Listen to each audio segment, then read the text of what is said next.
గీ రాయన్న మూట ముళ్ళ పడుకునేటో బయలుదేరాడు. రాయన్న ఎటు పోతున్నావే? శుభవాణి అయోధ్య కూతా ఉంటే గీ మల్లంది నన్ను వెళ్తుండు.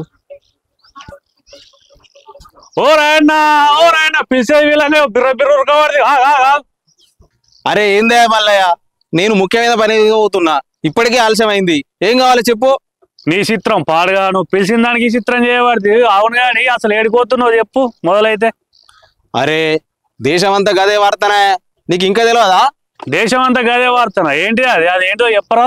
అరే గదేనయ్యా, రాముణ్ణి దర్శించుకోవడానికి అయోధ్యకు పోతున్నా. ఏంది, రాముణ్ణి దర్శించడానికి అయోధ్యకు పోతున్నావా? అయోధ్యకే పోతున్నా. అవునా? ఇంతకాడ ఏమున్నది రాయన్న? అరే దేశం అంతా కూడా ఎక్కుతుంది, నీకు ఇంకా తెలియదా? మల్లన్న రాములవారి గుడి ఉన్నది. రాములవారి గుడి ఉన్నదా? ఎప్పుడు నిలిచిండే దేవుడు? నెలుసుడు కాదు, ఇది వరకు 500 ఏళ్ల కిందటనే గుడి ఉండేనట, మళ్ళా కొత్తగా కట్టిర్రు. అంత పెద్ద కట్టిర్రా? ఎక్కడుంది అయోధ్య? అవు చాలా పెద్ద కట్టిర్రు.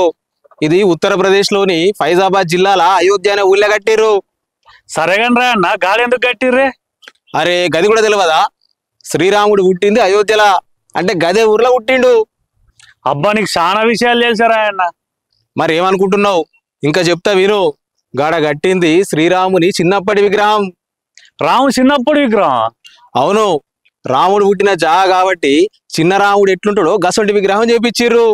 గట్లనా? ఎంత పెద్దగా ఉంటది విగ్రహం రాయన్న?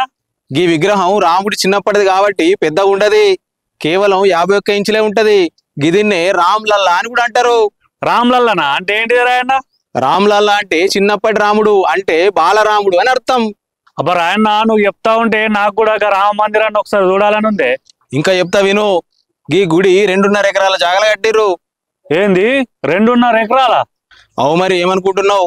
గీ గుడి మొత్తం 3 అంతస్తులు కట్టిర్రు. 400 స్తంభాలుంటాయి, 44 డోర్లుంటాయి. మొదటి అంతస్తుల శ్రీరామ్ దర్బార్ ఉంటది. ఇంకా 5 మండపాలు కూడా కట్టిర్రు. వాటి పేర్లు నృత్య, రంగు, సభ, ప్రార్థన, కీర్తన. అబ్బా 3 అంతస్తుల కూడా ఎంత పెద్దదో. ఇంకో ముచ్చట తెలిసేనా? గీ గుడి కట్టుట్లా ఒక్క ఇనుప ముక్క కూడా వాడలే. గట్లనా? ఇనుప సలాకాలు లేకుంటే ఎట్లా కట్టిర్రే? అవు ఇనుప సలాకాలు లేకుండా గీ గుడికి రోల్ కాంపాక్టెడ్ కాంక్రీట్ అనే టెక్నాలజీతోని కొత్త విధానాలు కట్టిర్రు. ఇంకే విశేషాలు ఉన్నాయి ఈ గుడి గురించి?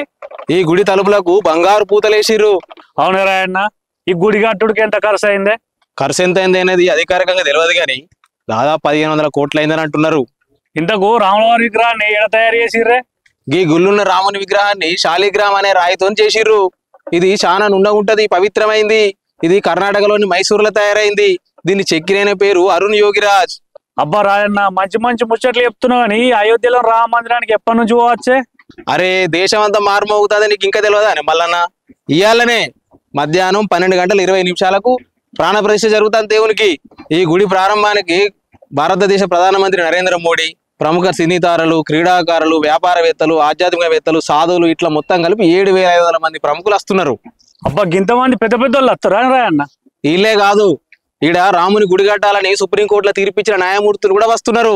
అబ్బా రాయన్న, ఎన్ని మంచి ముచ్చట్లు చెప్పిన. అబ్బా నేను కూడా నీతో అత్తనే. సరే మల్లన్న, నీకంటే ఎక్కువనానే. పోదాంపా, అయోధ్యకు పోయి రాముని దర్శనం చేసుకొని వద్దాం. పోదాం పోదాం మల్లన్న. రాయన్న పోదాం.